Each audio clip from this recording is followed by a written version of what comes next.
Praise the Lord everyone समस्त को नमस्कार। आई होप आपण माने समस्त भलरे थिबे प्रभु को आशीर्वाद रो आ जो माने भलरे नाहंती से मान को निमंते आज प्रेयर करिवा प्रार्थना करिवा आ से माने जेपरि सुस्थ हेबे परमेश्वर को आशीर्वाद रे।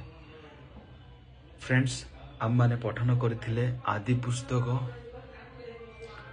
प्रथम अध्याय 1 रु 5 पर्यंत आ 1 रु 5 पर्यंत जेतिकी लेखा अछि से सब गोटिए दिनर घटना से सब माने गोटिए दिनर विषय 5 पर्यंत लेखा अछि। तो परमेश्वर अनंतर परमेश्वर से से बहुत किछि सृष्टि कले गोटे दिन रे बहुत बड़ बड़ माने कौन कहबी आ बहुत आश्चर्यजनक कर्म कले से जोटा कि आम द्वारा असंभव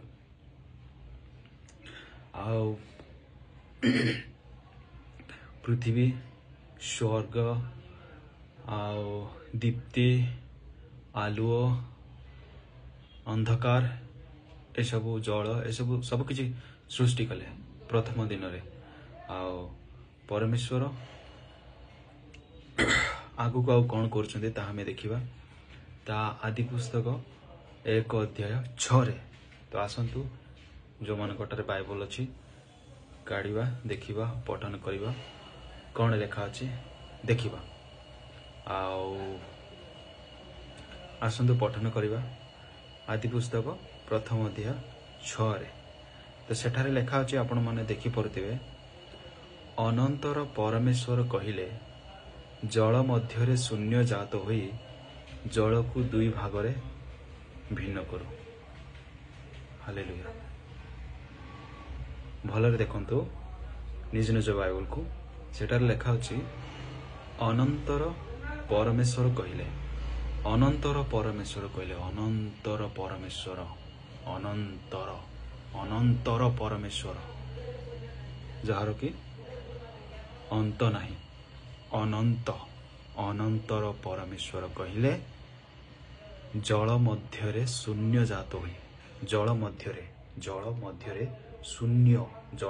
शून्य जात हुई जल को दुई भागरे भिन्न करो। अनंतर परमेश्वर देखंतु आपण माने भाबंतु अनंतर परमेश्वर अनंत काल स्थायी परमेश्वर से शेष नुहंती से अनंत काल स्थायी आगुरु थिले वर्तमान अछंती आ भविष्यत रे रहिबे अनंत काल स्थायी रहिबे से सही परमेश्वर अनंतर परमेश्वर कहिले जल मध्यरे शून्य जात होई जल को दुई भागरे भिन्न करू। तापर कौन हला भिन्न हे गला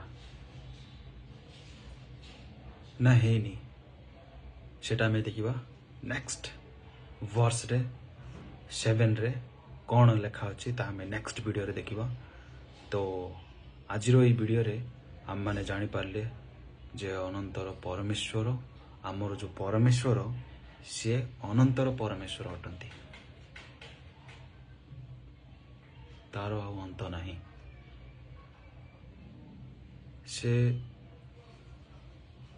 आमे ए पृथ्वी रे जेते दिन बंचिबा सेते दिन परमेश्वर रहिबे आमे मरीगले मध्य से परमेश्वर रहिबे। Praise the Lord. अनंतर परमेश्वर से हम मान को सृष्टि करिसंती ताहा में नेक्स्ट सेंटेंस नेक्स्ट वर्स रे हम माने देखिबा पढिबा आम मनकर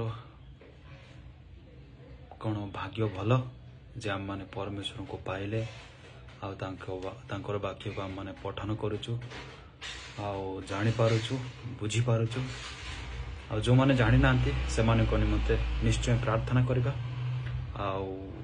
जो माने वर्तमान ए वीडियो को देखुचंती से माने को निमंते प्रार्थना करिबा समस्त को निमंते प्रार्थना करिबा पृथ्वीर सब मनुष्य मान को निमंते सब पशु पक्षी समस्त को निमंते प्रार्थना करिबा आसंतो। Praise the Lord Jesus Christ.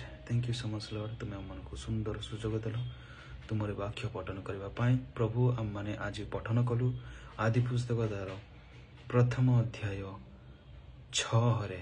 ଆଉ ସେଠାରେ ପ୍ରଭୁ ତୁମେ ଆମମାନଙ୍କୁ ଜଣାଇଲ ଯେ ତୁମେ ଅନନ୍ତର ପରମେଶ୍ୱର ଅଟ, ଯିଏକି ଅନନ୍ତ କାଳ ସ୍ଥାୟୀ ପରମେଶ୍ୱର। କେବଳ ତୁମେ ହିଁ ଅଟ, ତୁମେ ହିଁ ଏକମାତ୍ର ପରମେଶ୍ୱର ଅଟ ପିତା। ହାଲେଲୁୟା। ଆଉ ପ୍ରଭୁ ତୁମେ ଜଳକୁ ଦେଖିଲ ଆଉ କହିଲ ଜଳରେ ଶୂନ୍ୟ ଜାତ ହୋଇ ଜଳକୁ ଦୁଇ ଭାଗରେ ଭିନ୍ନ କରୁ। ପ୍ରଭୁ ଏହି ପ୍ରକାରରେ ଆପଣ ବହୁତ କିଛି ବଡ଼ ବଡ଼ ବିଷୟ ଆପଣ ଯେଉଁଟାକି ଆଶ୍ଚର୍ଯ୍ୟଜନକ, ଯେଉଁଟାକି ଆମମାନଙ୍କ ପକ୍ଷରେ ଅସମ୍ଭବ, ପ୍ରଭୁ ଆମେ ତୁମରି ଦୃଷ୍ଟିରେ ଗୋଟିଏ ଛୋଟିଆ ବାଲି ସଦୃଶ୍ୟ ଅଟୁ। ପ୍ରଭୁ ତୁମେ ଆମମାନଙ୍କର ବିଶ୍ୱାସକୁ ବଢ଼ାଅ, ଯେପରି ଆମମାନେ ତୁମ ନିକଟରେ ରହିପାରିବୁ, ତୁମରି ସଂସ୍ପର୍ଶରେ ରହିପାରିବୁ। ସେଥିପାଇଁ ପ୍ରଭୁ ତୁମମାନଙ୍କୁ ଆଶୀର୍ବାଦ କର, ସାହାଯ୍ୟ କର। ଶୈତାନର ସମସ୍ତ ବିପଦରୁ ତୁମମାନଙ୍କୁ ଉଦ୍ଧାର କର, ତା ଶୈତାନର ପରୀକ୍ଷାରୁ ପ୍ରଭୁ ତୁମମାନଙ୍କୁ ଉଦ୍ଧାର କର। ହାଲେଲୁୟା। ପ୍ରଭୁ ଯେଉଁମାନେ ଏ ବାକ୍ୟକୁ ଶୁଣିଲେ ପଢ଼ିଲେ ସେମାନଙ୍କୁ ଆଶୀର୍ବାଦ କର, ସେମାନଙ୍କୁ ସୁସ୍ଥ କର, ସେମାନଙ୍କୁ ଶୁଚି କର, ସେମାନଙ୍କ ପାପକୁ କ୍ଷମା କର, ତାଙ୍କୁ ଶୁଦ୍ଧ କର ପ୍ରଭୁ।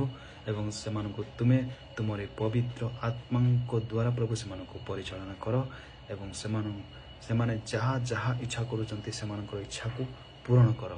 ହାଲେଲୁୟା। ପ୍ରଭୁ ତୁମେ ଏ ପ୍ରାର୍ଥନାକୁ ଶୁଣିଲ ଆଉ ଏ ପ୍ରାର୍ଥନାକୁ ତୁମେ ସଫଳ କରିବ ଏବଂ ସଫଳ କରିସାରିଲ ବୋଲି ବିଶ୍ୱାସ କରୁଅଛୁ। ଯୀଶୁଙ୍କ ନାମରେ ସମସ୍ତ ପ୍ରାର୍ଥନା ମାଗୁଛି। ଆମେନ୍, amen, amen. Praise the Lord. May God bless you, may God bless you.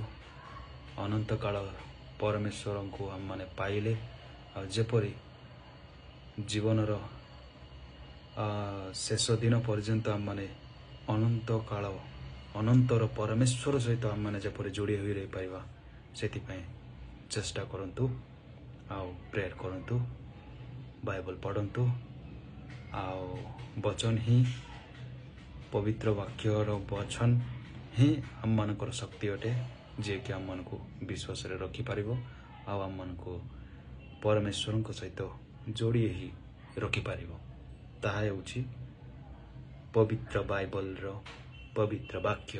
ସେହି ବାକ୍ୟ ଦ୍ୱାରା ହିଁ ଆପଣମାନେ ପରମେଶ୍ୱରଙ୍କ ସହିତ ଯୋଡ଼ି ହୋଇ ରହିପାରିବେ, ତାଙ୍କ ସଂସ୍ପର୍ଶରେ ରହିପାରିବେ, ସୁଖରେ, ଶାନ୍ତିରେ, ଆନନ୍ଦରେ ରହିପାରିବେ। Hallelujah. Thank you. May God bless you.